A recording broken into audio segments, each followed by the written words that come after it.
Welcome everybody, AEW Dynasty here on Tap Out Talk. Live from St. Louis, Missouri. Our commentators on the evening are Excalibur, Taz, Jim Ross, and Tony Schiavone. We have a pay-per-view match of the year candidate. That's what happened tonight. We also have a major return of Jack Perry and Adam Cole, baby. And on top of it all, we've got a new era in AEW wrestling. Swerve Strickland is your new world champion. First of all, I want to talk a little bit about Samoa Joe. And what a great job he did as champion in the moment when his company needed him the best. Gaining the championship back at World's End in December, Samoa Joe, being a seasoned veteran, was able to hold that championship for the last few months and make it relevant, and nobody's discrediting him as a champion. But we are going to talk about the future of Swerve Strickland and what it means about his journey going in to AEW as champion in Dynamite this Wednesday. Without further ado, let's get in. So we want to start out. I'm going to go over the 0 hour really quick. We started out with Trent Beretta versus Matt Sydal in an opening match. And we get a few drop kicks, a few back and forths in this one. Really kind of a slow build up for this matchup. Sydal avoids a German suplex and gets a kick back to the back of the head. A cradle and a deep cover by Sydal for 2 count. But Trent rakes the nose and hits his back with an offense. And at that point, we get a little back and forth action.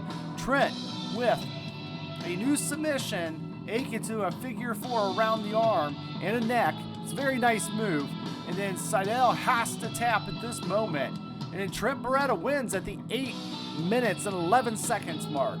Trent continues after the match to assault after the bell. But here comes Chuck Taylor, and Trent takes the mic, and he doesn't know what Chuck's problem is and why he's being such an asshole.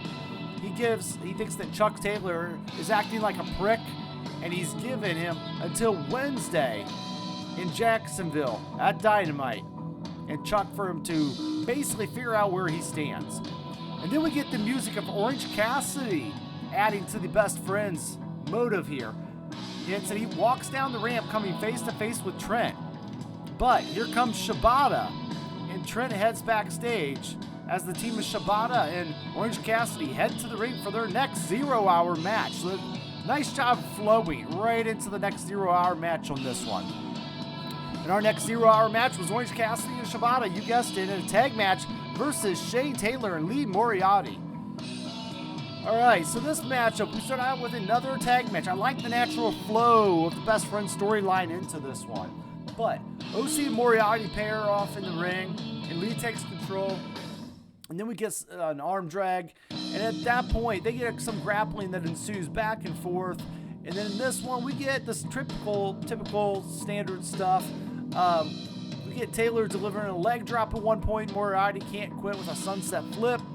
And then Orange Cassidy looks for the beach break, but Moriarty snaps the fingers of OC. But Orange Cassidy then still gets the Stun Dog Millionaire. The Porter City stretch is attempted. We get a backslide for a 1 and a 2. Nice little counter there.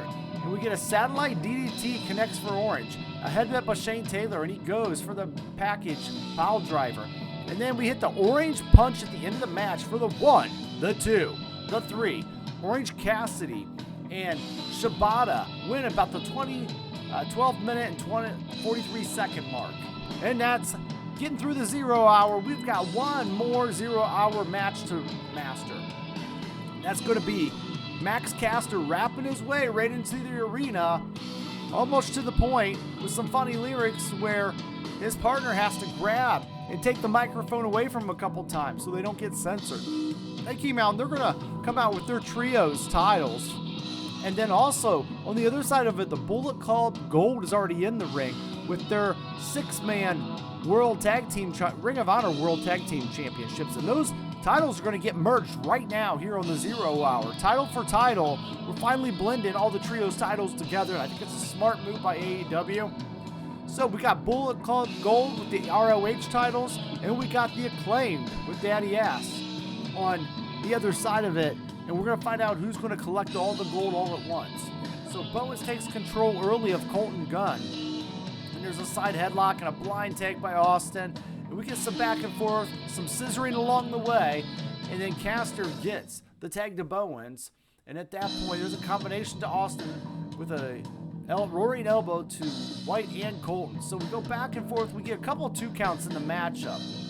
And the Guns hit him with the 310 to Yuma. A 1, a 2, but nothing. Billy Gunn kicks out. And then the Whites tags in. And then they surround Daddy Ass. Bowens, Caster, all tossing him to the floor. And at this point, it kind of breaks down a little bit, but we do get a famouser to Lethal J. White. And a mic drop by Caster. A 1 and a 2. No, not enough. Another famouser misses, but White misses. And the Blade Runner, the 1, the 2, the 3. Your winners and Unified World Trios champions, the Bullet Club Gold, at the 14-minute and 47-second mark. I would say I like this matchup a lot. They did a good job placing it on the card. Card placement was a good job tonight with AEW. This matchup, not being on the main show, but the pre-show a few minutes before the main show starts, got the crowd nice and hyped and ready. That way they can lead right in with their main pay-per-view. So I thought I did a good job of keeping the crowd engaged and enrolled right away. But now, we do got to move a little bit further, and we've got the AE Dynasty pay-per-view begins. So now that the crowd is nice and hot, we're going to take us through the main event and the main part of the card for this pay-per-view. And what better match to start off with than Okada versus Pac. These guys got Okada just back from Japan, and he's playing the heel character here in AEW, and this is for the Continental Championship and against a returning Pac. So Pac comes back when he's ready, and he's ready now after these injuries he seems to be getting.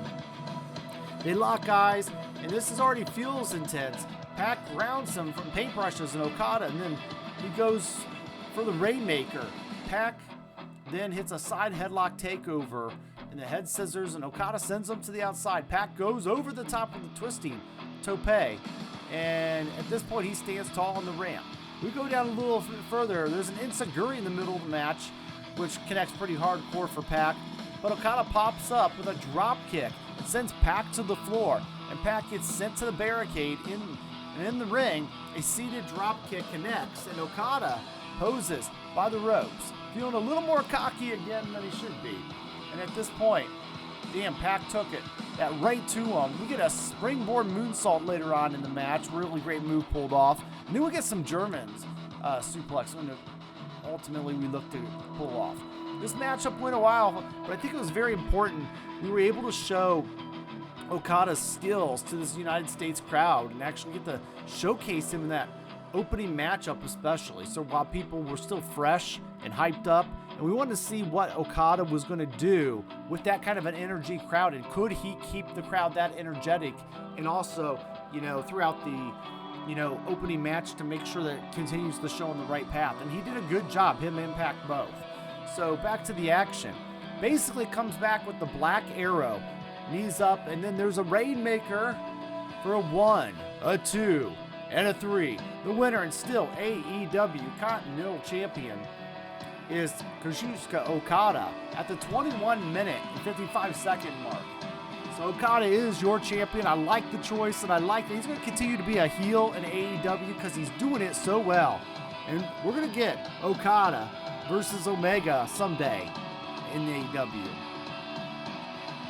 Up next, we've got a trios tag match, and that's the House of Black going in the trios tag against Adam Copeland, Eddie Kingston, and Mark Briscoe. It's Briscoe and Black that actually start off the match here, and they trade hip tosses until Matthews tags in, stomps to the outstretched arm, and Briscoe, then Copeland tags in, and there's a little light teamwork back and forth in this one, but we could tell that this one was really going to be about putting over the House of Black. We get some cannonball moments from King, and And then at that point, we get Eddie, who stays in a running seated drop kick. Black in with another drop kick, and Eddie and Black trade strikes. Eddie comes in with hits a German suplex. The match goes on a little bit further and further. And at this point, fast forward a little bit, we then get the breakdown of Copeland in his side position for the cannonball, but Copeland with the spear to cut him off. And while Eddie and Mark get spears on Hobbs on the House of Black too, Copeland looks for the spear, but he's met with a mist, and the referee's checking on King outside the ring, followed by the Black Mass, the 1, the 2, and the 3. The House of Black wins at the 17-minute and 46-second mark. And this was the pin of Malachi Black getting the pin on Adam Copeland Edge for this one. I like this pickup here, and I feel like they are going to lead down in to a little bit of a further match at Double or Nothing with Malachi Black and Adam Copeland. So I'm looking forward to that one. Didn't overstay its welcome, and it set up the next story. So then we're getting a little further on in the show. We got Julia Hart versus Willow Nightingale. And Julia Hart has been a fan favorite, and everybody's just adored the work that she has done with the House of Black and in this title. But we got to get to a point where we have to do what I call petty booking. And we got to get to the point where this title is on somebody that could equal the star power of Jade Cargill. Jade Cargill's been on this title, and it's very synonymous with her name. And so with this title eventually needs to go to Mercedes Moné for this title to mean something just as much to AEW without it being associated with Jade Cargill. So how do you do that? Well, you got a championship match here tonight, and you're going to have Willow Nightingale win this title. That way she can take it and drop it off over at Mercedes Moné once she's done feuding with her. And so I feel like this is a way to reestablish credibility on the title. Not that these ladies haven't done a good job, but this is the in-between feud to get us to the bigger feud. So how did it go down? We had a lot of barricade type spots. We had Willow doing really good, kicking a lot of butt. It was a quick 5-minute, 57-second match, seconds in the match. And there was a winner and new TBS champion of Willow Nightingale. She did win with the Dr. Bomb. So Willow Nightingale then did get her TBS championship, in which Mercedes Moné came out. And we get a graphic that it will be these two going at it for the championship defense of Willow Nightingale against Mercedes Moné. So definitely a little petty booking here going on, but we got to get the title off of, and we got to get the title away from Jade Cargill now that she's in WWE land, and we got to get somebody else relevant that can bring light to the title, and that is Mercedes Moné. Next up, we've had the best friends, or good friends, I should say, breaking up here with Roderick Strong and Kyle O'Reilly. So in this one, we've had build up for the last few weeks, and the grapple onto the ropes, they come out. There's a clean break. They have a pretty good, just back and forth matchup. It's what you would expect from Roderick Strong and Kyle O'Reilly. A good matchup that kind of is placed in the middle of the card, where they would go back and forth with each other, and they keep trying to continue a story that's going on here. But what we end up seeing is a couple Tiger drivers. We actually even see a little bit of O'Reilly bouncing back into the ropes with a lariat, a brainbuster for a 1 and a 2. No, we get these another attempt, and then Strong blocks it. Strong gets the ropes from his legs. There's a leg lariat from a Strong, and then we get the end of Heartache for the 1, the 2, and the 3. And then at that point, Roderick Strong basically is your AEW Continental Champion, or International Champion. So it's at the 17-minute mark. It went a little long for me. I kind of find myself checking out a little bit in this matchup all the way till the end, where Adam Cole, baby, is back. He's wheeled out by Taven and Bennett, and Adam Cole stands up and walks to the ring in a moment of glory, and he's healed And Cole is looking deep into the back of the head of Wardlow, and he does not look too happy with him. And he doesn't seem pleased at all. Cole raises the arm with the strong celebration for Roderick Strong. So, Adam Cole's not too pleased with Wardlow in this one of what he did with Kyle O'Reilly. But Adam Cole is back, and he's hoping to set things straight in the Kingdom. So hopefully we do get a little more Adam Cole now as the face of the group in the double. All right, next up we've got Hook, your FTW Championship, defending against Chris Jericho. And you got to ask yourself, FTW Championship, FTW rules, is there any way that this title ever goes off of anybody not in Taz's family? Well, you're going to get that question answered tonight, because as these two battled all over the place, you're going to get a lot of 1-2 counts, some red rum attempts, 1 and 2. Okay, we're going to get the Judas effect for a 1 and a 2. And all these guys battle all around, but ultimately, Jericho covers Hook and gets the 1, 2, 3. Taz stands up at the desk for a huge pop, and he nails him with the bat. So ultimately, we get a new FTW champion, Chris Jericho. So Jericho grabbed the baseball bat, shouting, "Don't make me do this." Hook flips him off. He nails him with the bat, and he gets the 1, 2, 3 right in front of Taz, who did not interfere but did stand up at the 17-minute mark. So Chris Jericho, using the baseball bat, finally in play. It becomes the FTW champion, and one of the first people to have that outside of the Taz family tree. So, quick match, about 17 minutes, got its job done, added a little hardcore element too with a little Jericho superpower. But let's go ahead and move on. And just to move on, I want to say thanks for, being a part of me here on the channel. Hit like if you like wrestling. It's going to get you more wrestling channels to kind of come into your algorithm. But if you could like this channel, go ahead and hit subscribe. It greatly helps me out a lot. And then ultimately, let's just go ahead and get on and move on. I'm at the Bryan Atkins over on Twitter X. Let's get in. All right, so now we got the Women's Championship. Timeless Toni Storm versus Thunder Rosa. And a lot of people are asking, is it Thunder Rosa's time to get her championship back? Or is her time a long timeless time ago? Nigel McGuinness has joined us on commentary, taking in for Taz.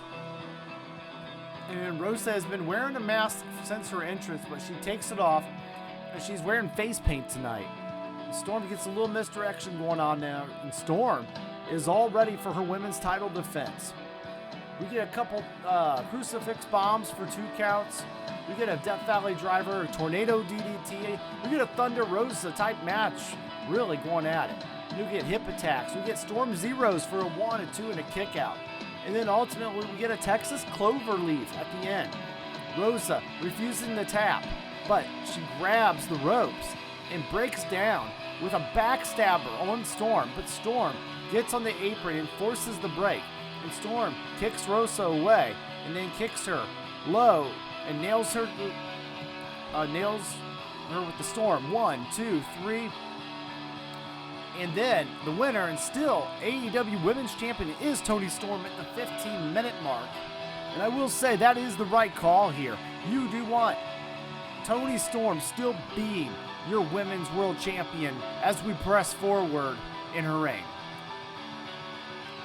So now we've got our next feature attraction match. Will Ospreay. You guys were excited about Will Ospreay and Bryan Danielson. And I'm here to tell you, this match did not disappoint.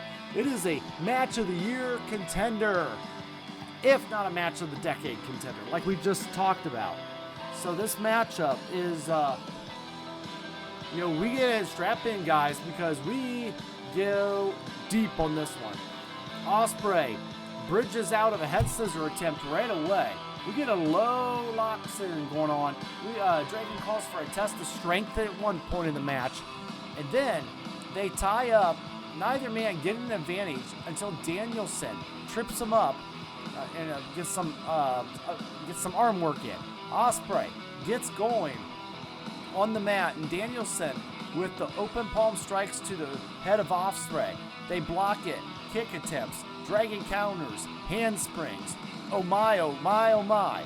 We fast forward, this matchup went for over 30 minutes tonight, and we got lots. We got the death lock and the Mounts Ospreay tying him up in the pretzel submission until Ospreay rolls to the ropes. And in the corner, Danielson delivers some kind of hard jabs. And then moonsault evasion and misses the running kick. And it's more like a Pele kick from Ospreay. We get a lot of amazing moves that we don't see a lot of here. We get cattle mutilation, and then Ospreay reels it in, lands on his feet. We get a tiger driver for a 1 and a 2, but nothing. Ospreay back to the top, but Danielson is up again as he crouches Ospreay. These two are fighting. They're getting dirty. They don't like it. Ultimately, then Ospreay gets kicked in his face and he slaps him back. Ospreay starts striking at Danielson on the rope. The tiger driver attempt from the apron.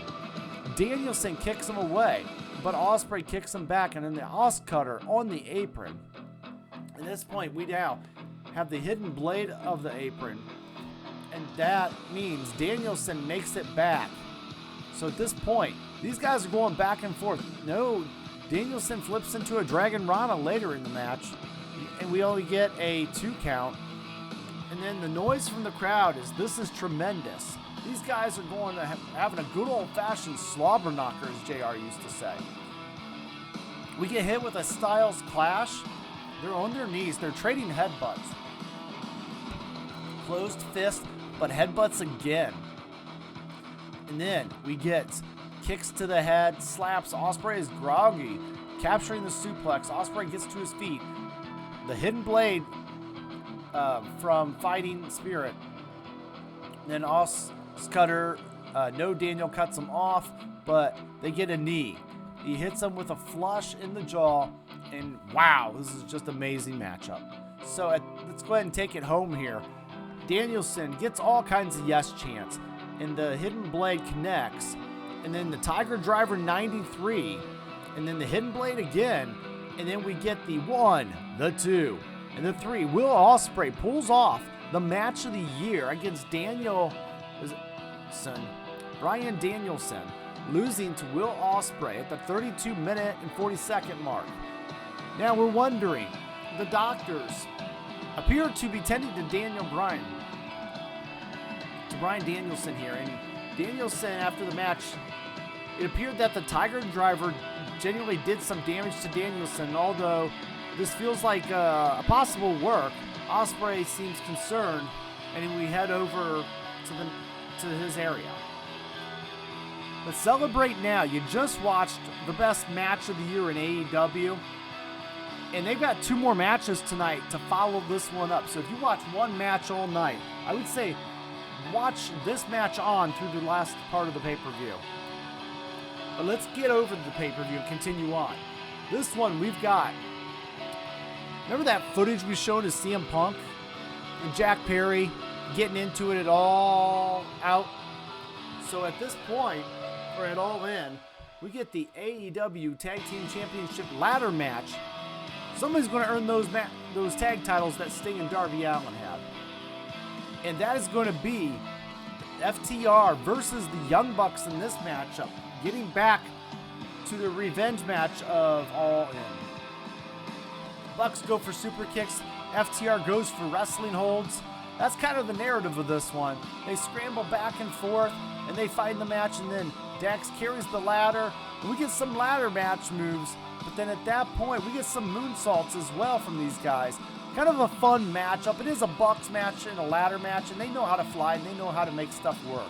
So ultimately, to save time, I'm going to talk a little bit about the ending here, where we get a suicide dive through a table, and then Dax smacks Nicholas in the face with the title, and a masked man gets in the ring and shoves the ladder, the security dive on him, and he gets his hands behind his back, and they pull the mask off, and it's Jack Perry.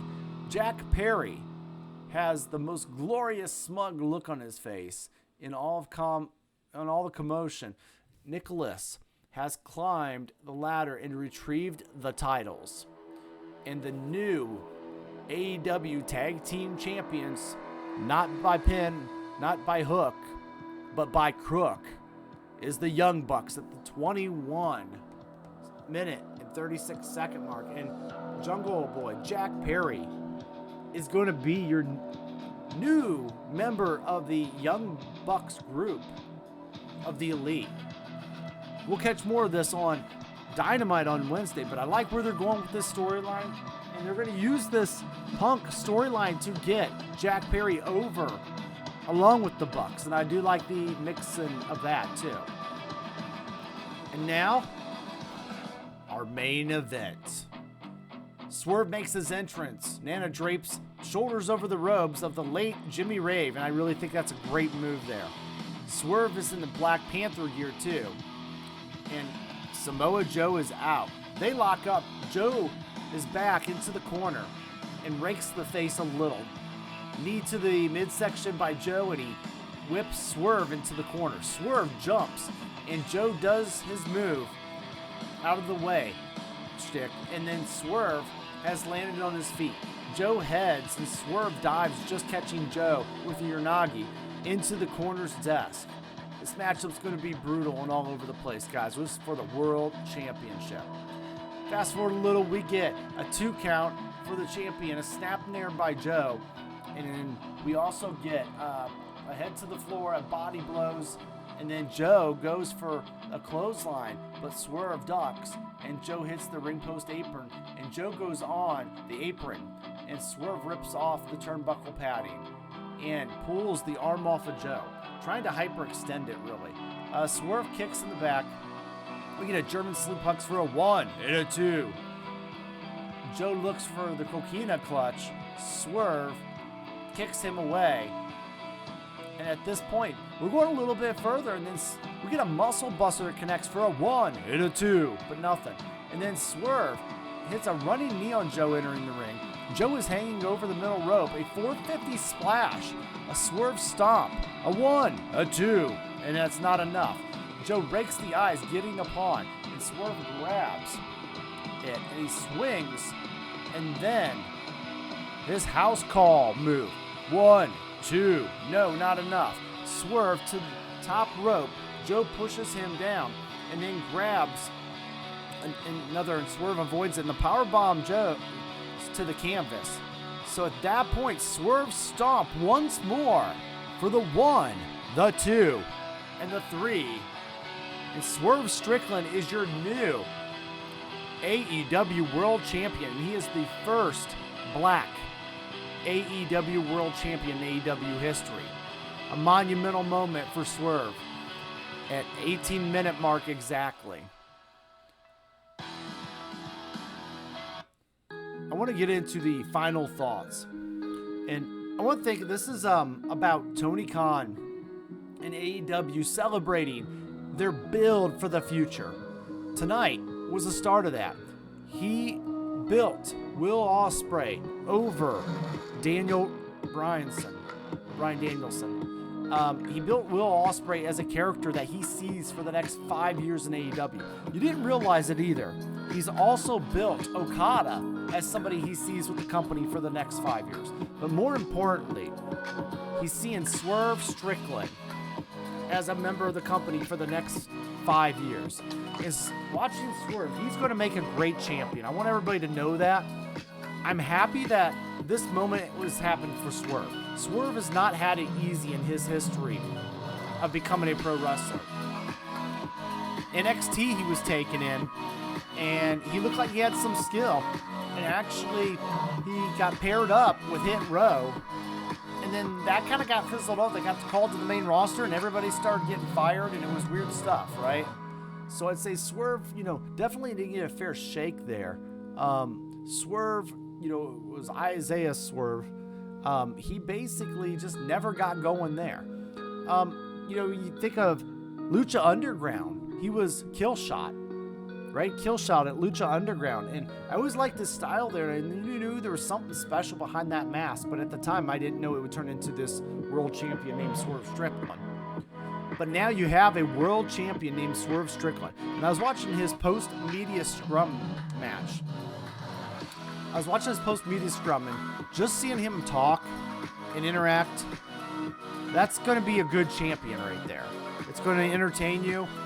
He's going to be good for the company because I can tell Tony Khan can trust him because Tony Khan is helping build his legacy in his career and doing more than that. So that might be a guy that you want to have around long-term in your company that you've helped build. So I would say MJF and Swerve Strickland and Will Ospreay are going to be the future 3 faces of the company someday.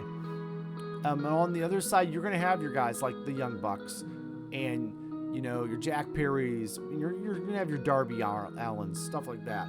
But I think this is going to be the year where we move on from the Jerichos and the Daniel Bryans and the John Moxleys eventually. So for right now, celebrate this much earned title win for Swerve Strickland. And I'm looking forward to what kind of champion he's going to be. And more importantly, what's next for him.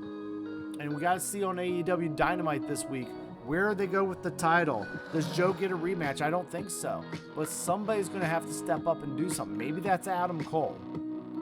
But guys, those are my final thoughts and results.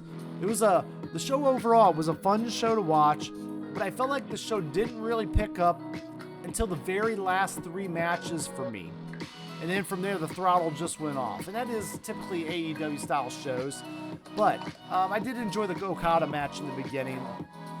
But I really did enjoy, the match of the year candidate with Bryan and William Ospreay. So, all right, guys, let me know your thoughts down below. And thanks for watching.